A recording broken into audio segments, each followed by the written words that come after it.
चलो हम second question की बात कर रहे हैं, f x equal to log x की बात कर दी मैंने। F x equal to log x try करना चाहोगे आप लोग? ट्राई करना चाहोगे? सबसे पहला मेरा क्वेश्चन, इस क्वेश्चन को लगाने से पहले सबसे पहला तुम्हारे मन में क्वेश्चन उठाना चाहिए, हम x की वैल्यू क्या क्या ले सकते हैं? इसमें हम x की वैल्यू क्या क्या ले सकते हैं? क्या -1 ले सकते हैं? क्या -2 ले सकते हैं? क्या 0 ले सकते हैं? क्या 1 ले सकते हैं? क्या 2 ले सकते हैं? ये तुम्हें सोचना है। हम इसमें क्या क्या ले सकते हैं ये सोचना है। अब बताओ क्या क्या ले सकते हैं? हाँ 0 ले सकते हो। लॉग 0 की वैल्यू कितनी होती है? इनफाइनाइट, यानी आप 0 भी नहीं ले सकते हो। हाँ माइनस भी नहीं ले सकते हो। याद रखो ये फलन हमेशा धनात्मक संख्याओं के लिए परिभाषित है। किसके लिए? धनात्मक संख्याओं के लिए। जो पॉजिटिव नंबर होते हैं, जितने भी पॉजिटिव नंबर हैं, जीरो से ऊपर जितने भी पॉजिटिव नंबर हैं उन सभी के लिए परिभाषित है। लेकिन तुम सोचो पर्टिकुलर 0 पे वैल्यू बता दें तो उसकी इनफाइनाइट यानी डज नॉट एग्जिस्ट की तरह चली जाती है ना, इनफाइनाइट चली जाती है, इनफाइनाइट वैल्यू, जो कि रियल नंबर का एक भाग नहीं है। मेरी बात समझ पा रहे हो? नहीं समझ पा रहे हो? तो इसलिए हम ये बोलेंगे कि ये किसके लिए परिभाषित है बेटा? ये परिभाषित है ओनली पॉजिटिव रियल नंबर के लिए। एक बात तो समझ में आ गई? ठीक है। अब नेक्स्ट पॉइंट करते हैं। अगर मान लो आप डेरिवेटिव मेथड में जाते हो, 2-3 तरीके हैं, लेकिन अगर आप डेरिवेटिव मेथड में जाते हो तो वैल्यू क्या देंगे? ध्यान देना, log x का डेरिवेटिव 1/x। क्रिटिकल पॉइंट निकालने के लिए डेरिवेटिव को बराबर क्या होना चाहिए? 0 होना चाहिए, यानी 1/x इक्वल टू क्या होना चाहिए? 0। x की ऐसी वैल्यू बताओ जिसको रख दें और वो 0 हो जाए। x का मुझे एक ऐसा मान बताओ, कोई भी मान जिसको मैं इसमें रखूं और वो 0 के बराबर हो जाए। क्या ऐसा कोई मान पॉसिबल है? इनफाइनाइट तो रियल नंबर है ही नहीं ना। नहीं, इनफाइनाइट की ओर जाएंगे तो 0 की ओर जाएगा, ना कि 0 होगा। और इनफाइनाइट कोई नंबर है नहीं, तो इनफाइनाइट सीधे नंबर नहीं रह सकते। बात समझना, इनफाइनाइट कोई एक रियल नंबर नहीं है। जब इनफाइनाइट एक रियल नंबर नहीं है तो हम रियल नंबर रखने की बात कर रहे हैं, तो उसको रख कैसे सकते हो? हम इनफाइनाइट की ओर जाते हैं। अगर हम इनफाइनाइट की ओर जाएंगे तो 1/x 0 की ओर जाएगा। इसका मतलब ये नहीं कि 1/x 0 इक्वल हो जाएगा। बात समझना, बात समझे नहीं समझे? जाना होता है इक्विवेलेंट, ना कि इक्वल।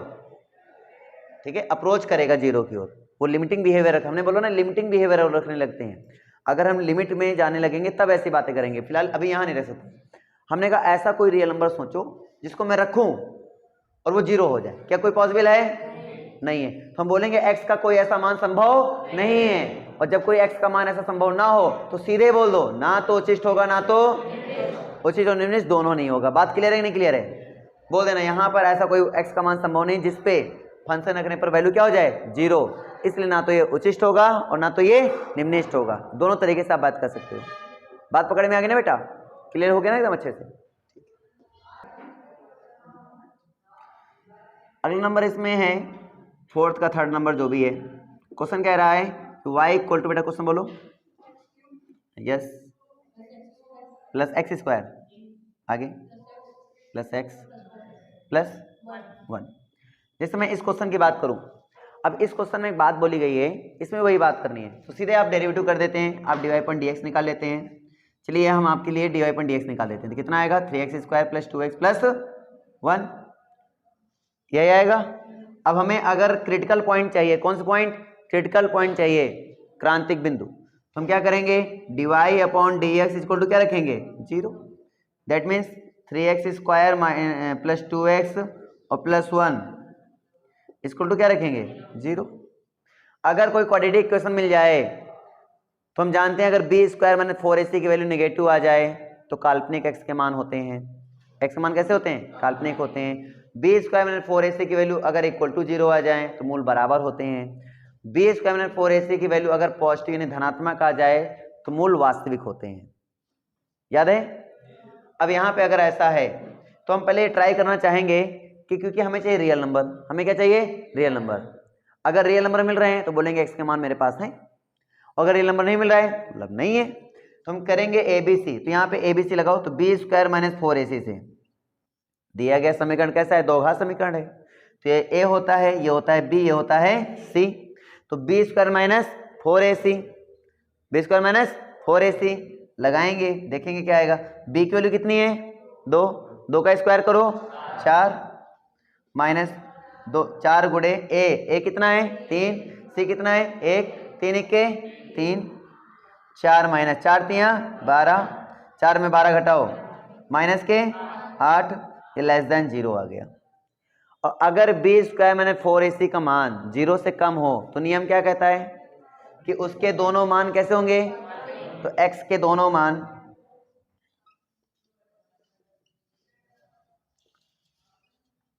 काल्पनिक हैं।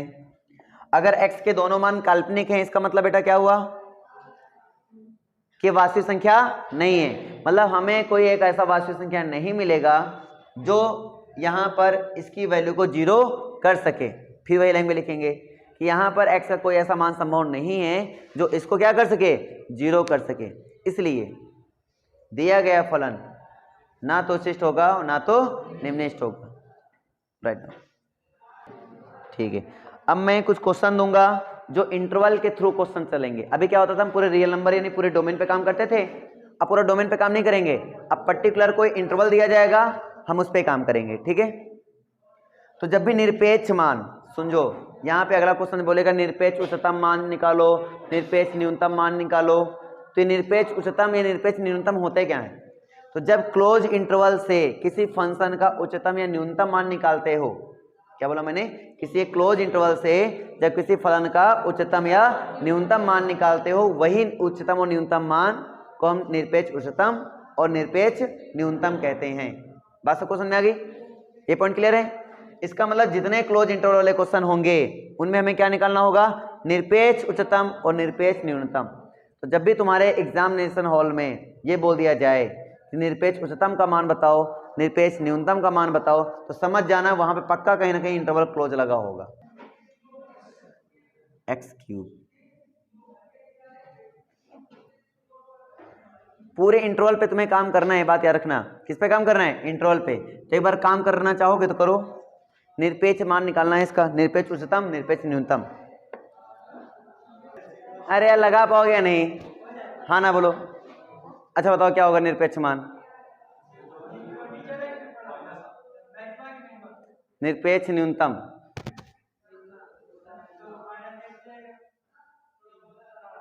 -1, गंदा आंसर,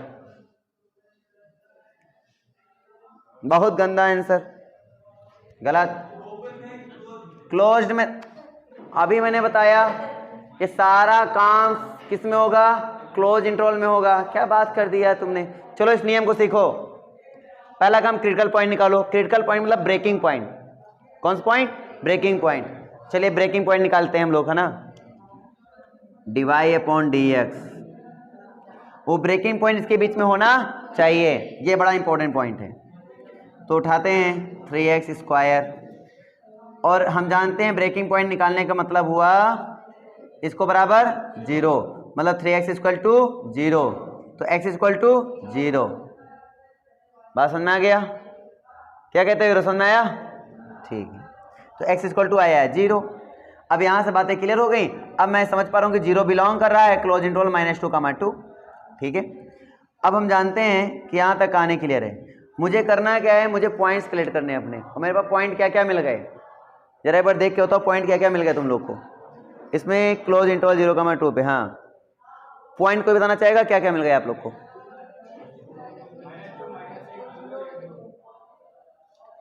-2 -1, इसमें पॉइंट मिलते हैं बाउंड्री वैल्यू और क्रिटिकल पॉइंट। बस 3 चीजें देखनी पड़ती हैं। क्या क्या, बाउंड्री वैल्यू और क्रिटिकल पॉइंट, बस 3 चीजें देखनी पड़ती हैं और कुछ नहीं। कौन कौन पॉइंट देखे पाएंगे, बाउंड्री वैल्यू और क्रिटिकल पॉइंट। चलो देख लिया, मेरे पास 0 मिल गया, x = 0 मिल गया, एक ये मिल गया x = -2, और एक मिल गया मुझे x + 2। अब इसी पे हम लोग क्या करेंगे, उच्चिष्ट निकालेंगे, और इसी पे क्या निकालेंगे, निम्निष्ठ। कौन सा उच्चिष्ट निम्निष्ठ, साधारण नहीं होता है, निरपेक्ष उच्चिष्ट और फिर निरपेक्ष निम्निष्ठ। चलो देखते हैं। तो x = 0 पर f0 कितना होगा बेटा, 0। f -2 कितना होगा, -8। f +2 कितना होगा, +8। इनमें सबसे छोटा कौन है, ये। इनमें सबसे बड़ा कौन है, ये। इसका निरपेक्ष निम्निष्ठ होगा -8, कितने पर, -2 पर। तो -x = -2 पर इसका निरपेक्ष निम्निष्ठ होगा -8। समझ में आया? और x बराबर प्लस 2 पर निरपेक्ष उच्चिष्ट होगा कितना? प्लस का 8। ये तरीका है, कर लो।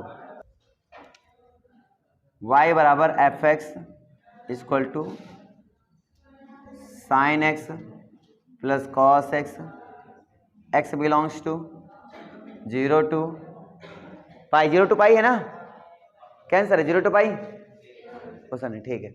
इसको बता देता हूं, चलो ध्यान दो। डिवाई अपॉन डी एक्स करेंगे, क्या करेंगे?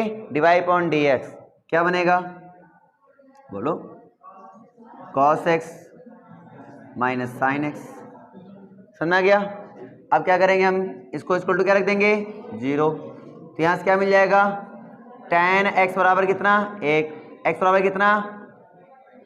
क्या इसके बीच में आ रहा है? बोलो, नहीं आ रहा है? आ रहा है। क्या किसी एक और वैल्यू पर ये 1 हो सकता है? नहीं, 0 से पाई के बीच में केवल एक ही वैल्यू पे 1 हो सकता है, वो है π/4, इकलौता है एक, नहीं तो 2 भी रख सकते थे हम। बस समझ में आ गई? अपने पॉइंट क्या क्या मिल गया? एक मिल गया x बराबर 0, एक मिल गया x बराबर π/4 और एक मिल गया कितना? x बराबर पाई। रखो, फंक्शन की वैल्यू मिलेगी तुम्हें जब तब, बताओ 0 रखो इसमें, 1 सॉरी इस पे रखो f π/4, कितना हो जाएगा? √2। इसमें रखो पाई -1, सबसे छोटा सबसे बड़ा 1 या √2?